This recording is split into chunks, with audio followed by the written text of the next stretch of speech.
Hello and welcome. Today we begin a new series, Quacked Up. We are going to be going through my deaths.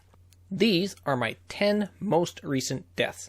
I have not cherry-picked, I have not cut anything out, I went through my replays. The last 10 deaths are recorded for you here.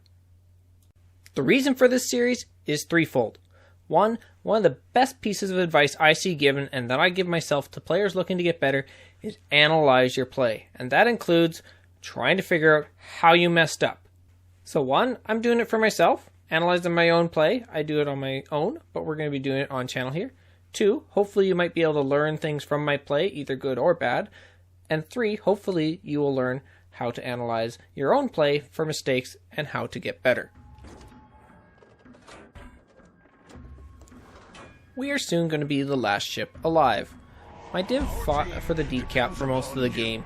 It was a tough fight, back and forth. We finally managed to win it. However, the enemy side was too strong at A and B, and once they got over to our push coming from D, they managed to kill it. I am the last ship now, and according to the points, the timer, the caps, basically the only way I'm winning this game is with a couple of kills. Since that's the only option that has a chance of winning, I'm going to take it.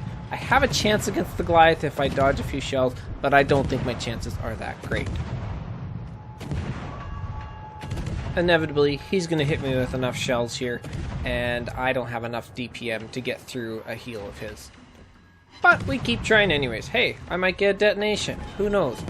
I've seen idiot enemies before. It happens. But no, it ends with me dying. Hey, we knew it was coming. So, in looking back at this, no, I don't think there's any screw-up that led to my death. There was no screw-up that led to my team being in this position. We played our hearts out at D. We did the best we could. There was cat and mouse. We finally ended up winning it, but it was just too much coming from the other flank. We couldn't win it fast enough and help out the other flank. So, am I disappointed with this death? No. I think I did everything I could possibly do in this game. It just was me alone at the end of the game against 4 ships. This time, we're in Holland. My team has won the C flank. We're heading over to B to help. I'm expecting the Fletcher on the south to come around me to the south, and I'm just going to go and help the Z out against maybe the Tashkent coming in. Oh wait, I get spotted. Where's Fletcher? Oh, Fletcher's in front of me, not where I expected. He smokes up. Oh, okay, we'll just keep firing at him. Oh wait, what's spotting me? Ah, Tashkent, he's right there. He's in my gun detection range. Wonderful. Oh, the Schlieffen came over here too. The Ruprecht actually turned back in. Yeah, that's a lot of firepower. So, am I okay with this death? Well, no! I am not okay with this death. I walked right into it here. Fletcher wasn't where I was expecting him. I should have realized he'd been kind of backing up, trying to cap B before, that might be a valid option, and not tunnel vision into him having to come around the south. I should have seen the Tashkent. Yeah, he had been there. He's going to be there to spot me. Regardless, the Ruprecht and the Schlieffen, I should have realized that the Schlieffen had come back before I started this fight with the Fletcher. Was there anything else for them to shoot at? No, everything else on my team is very far away. I was their only target. I should have realized that. I shouldn't have shot. I should have turned and ran away and lived to fight another day. But I didn't. The minimap exists. Why didn't I use it? Well, I quacked up. Okay, this time, I'm deciding in my infinite wisdom to chase an Ostergotland that I have been trading fairly well against onto his side of the map, closer to a bunch of support from his team and away from the support on my team. I think that I'm good enough, and I'm just going to dodge all the fire from his team. We're going to slow right down, we're going to do some cool little throttle jockeying, we're just going to tunnel vision while we're at it, and nope, nothing to see there. Thunder shells aren't coming in at me at all, and not paying attention to them. Yeah. So, was there any reason for me to be chasing that DD across the center line into his team? No, I could have been passive and torping and just spotting. There was no reason for me to be aggressive there. Hey, even after deciding to do that, could I have been paying more attention? And was that salvo from the Thunder dodgeable? Yes, it was. At the moment it was coming out of the barrels, I was pretty much at a dead stop. I could have been going forward and out of there, no problem. Instead, I decided tunnel vision, and then I ended up dying to an angry squirrel. What? Yikes. Okay, an enemy in Moyne had rushed the sea cap, I had kept him spotted, and my team was able to kill him. If my team has a good advantage, I decide I'm going to go and get rid of the Shimo that I know is here with the support of my team, and we are going to retake the sea cap. A few well-placed salvos from me, and I'm already ahead in this DD duel. I think he's going to launch torps at me, so I'm going to start speeding up and turning away, just so I give myself underway and ready to dodge them. Torpedoes to starboard. Yep, there they are, just as expected. Yep, we're full speed, we're going. Oh, yeah, the engine's out. I should have realized that. Nope. I was completely tunnel visioned into the duel with the DD. I was paying attention that I knew the torps are coming and that I needed to do something about it. Did not realize that my engine was out. Because of that tunnel vision, I die. However, it doesn't affect my team, doesn't affect the game. We end up winning pretty handily, but I quacked up. Here I decide that it's in my best interest to take a duel with this Kiev that has about double my health, likely has a heal, and has the support of several of his teammates.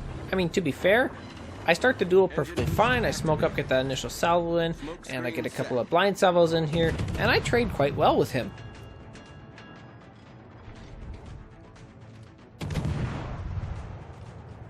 However, now we're going to try and pop out of smoke and try and get rid of him here and hope that maybe he eats a torpedo. However, I gotta hope that he doesn't get a lot of help from his team. I mean, I can take him 1v1, but there's not a lot here helping me, and he's got a couple of ships that can shoot me.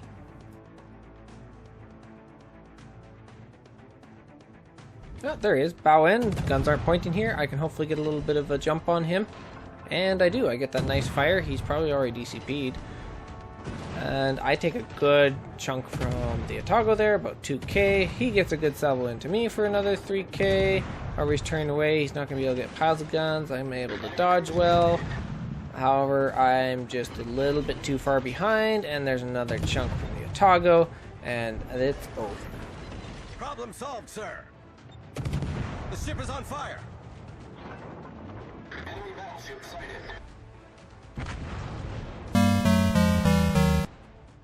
So, I had come back from my side of the map and decided to push down onto their side of the map, knowing they had a DD that was faster than me, was full health, and had several teammates that could help him, and somehow I thought that was a good idea. I should have probably stayed on my side of the map, spotting what I could spot from there, or at least making sure that I had something like the friendly shores closer by to deter the Kiev from pushing me. Nope, I quacked up. Here, you can see a Kleber just went on the opposite end of this island from me in the middle of this epicenter map. There is no enemy cruisers with radar, there are no destroyers with long-range hydro or radar, so I'm just going to push up along this island and get him in my hydro range and hope that my team is able to get rid of him for me. Ragnar's going to spot him here while I get into position, and so this is going to work quite well. I've got a smoke that's going to keep me from getting detected if he pops around or somebody else decides to spot me. I'm going to cut a couple salvos in here while he ducks back in. I'm going to smoke up and we're safe. However, I think he's going to go a little bit further along the edge of the island to try and get out of my hydro, and it's really tight, so I decided, you know what, I'm going to try and keep him there, and I slide out of my smoke. He starts backing up. I'm in the sure detection range. Smoke ain't going to help me. Nothing's going to help me. He's going to sit there in front of me with a reload booster and whittle me down. He's got a lot more health than I do. He's got a little bit more DPM than I do right now. I'm going to try and back up as he tries to get back into the island and throttle jockey a bit. However, it's not going to help me. I do finally end up getting out of assured detection range, but guess what? My smoke's up and he's just going to back up again, and I am going to die.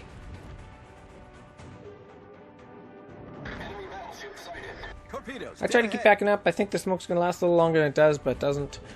Torps aren't going to hit me, but guess what? It doesn't matter. It's inevitable now. He's lost a lot of health for this, but there was no reason for me to die like that. I like my decision for the play that I tried to pull off here. However, I was trying to be a little bit too aggressive and ride the line a little close on the hydro spotting, and I end up paying the price for it. It puts my team in kind of a bad position because it's a straight DD trade, and when a good player like myself is making a straight trade, it's not good. you need to make trades that keep your team ahead. So definitely not happy with that little mistake that ends up getting me killed. However, I was happy with the play that I was trying to pull off here. Without that minor mistake, I think it goes off without a hitch, and we end up a full DD ahead of the enemy team. So, Summers Torps just went past me. I'm guessing that he's likely the only DD on the A side. Can't torp me as I go in. I'm going to try and bait out these Nevsky Torps. I do, and I decide I'm going to try and do a 1v1 against the Nevsky. I'm going to have Torps. He's not, and we should be able to do this.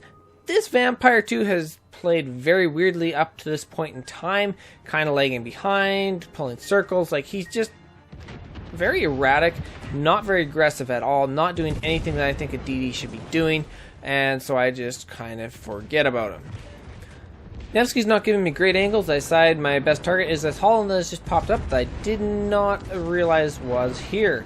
I launch my Torps against the Nevsky. I'm going to try and get left side on him. Oh, wait, the Vampire 2 decides now to make his move, pull in front of me, push me aside, and eat all my Torps, and he misses all of his Torps. Not shown on the replay is I dabbed on the 1 key after shooting the initial salvo at the Holland, thinking I was going to have more shots at him.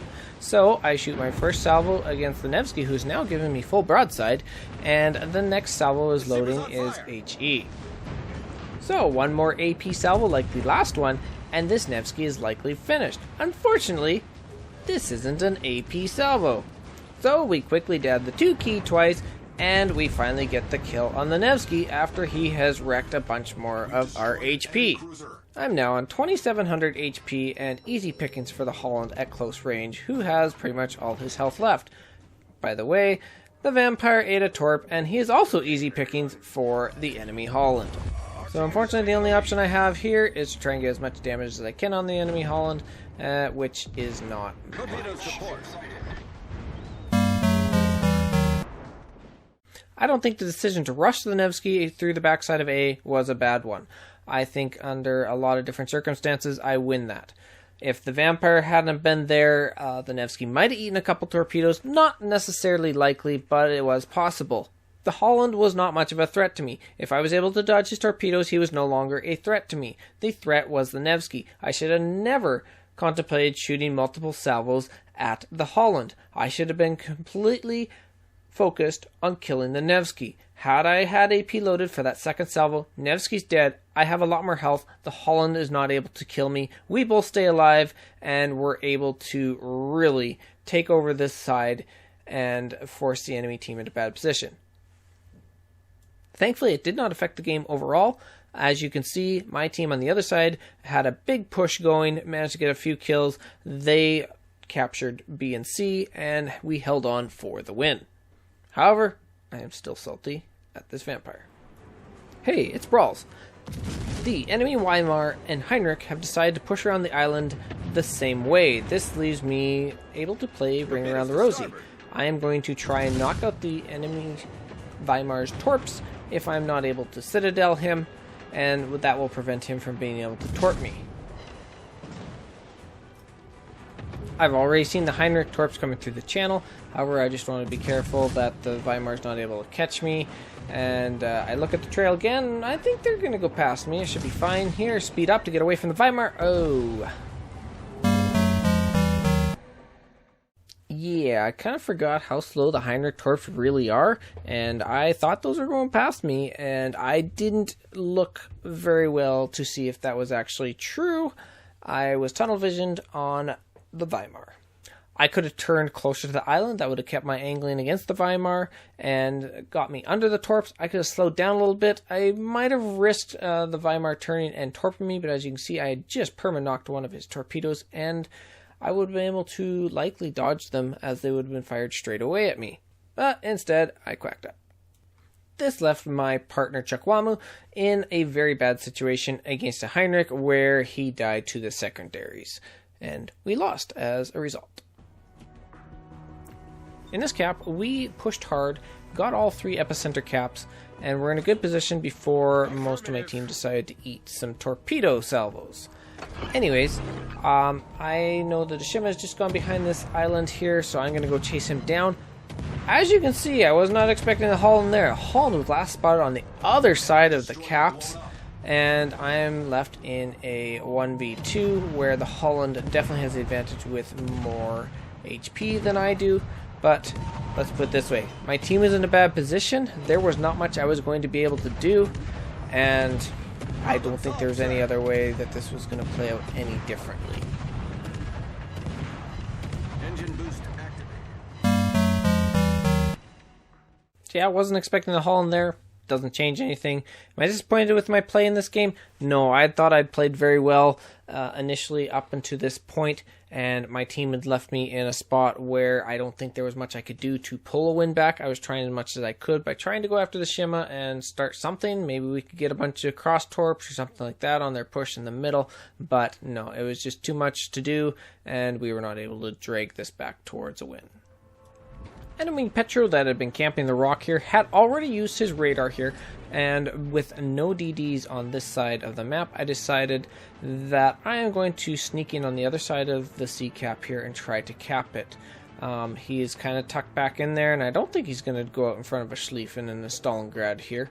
I'm going to have my torps up, so I'm going to torp him, make sure he stays on that corner, maybe back him up, and I do not realize that he is actually pushing around the corner here and gets me spotted. I do have a smoke here, however, Plymouth is extremely sluggish to slow down.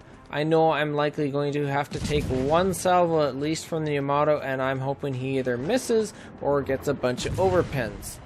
I mean, it's a nice thought, but yeah, that's not how it went. I am okay with my decision here to go into the sea cap and cap it. Petro Raider was down. However, I should have realized he was going forward. Guess what? I even had the torpedo indicator telling me he was moving forward, but I decided to ignore that. That would have given me a chance to do a couple things. I could have turned out and sped up and waited for him to maybe get pushed back in behind the island. Two, I could have started slowing down and smoking up a lot earlier, and I probably could have done it before he actually would have had me detected. Or I would have only been detected for a very short a period of time where the Yamato might not have been able to get his guns on me. This death was completely avoidable. I liked the play, however my execution of it was terrible. I quacked up.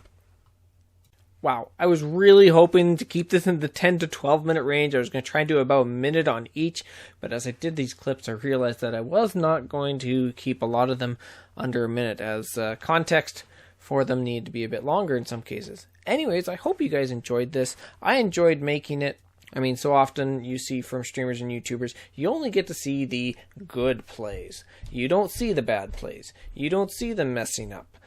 So I hope that by perhaps highlighting my quack ups and making fun of myself a little bit and kind of going over the analyzation I do in my head after battle and going through that kind of publicly, hopefully that helps your guys' gameplay. Hopefully you learn from my mistakes. Maybe you learn from some of my things that I didn't think were really mistakes, and hopefully you guys are able to pick up on some of this and analyze your own play and make yourself a better player as a result. Anyways, thanks for watching, and we'll see you next time.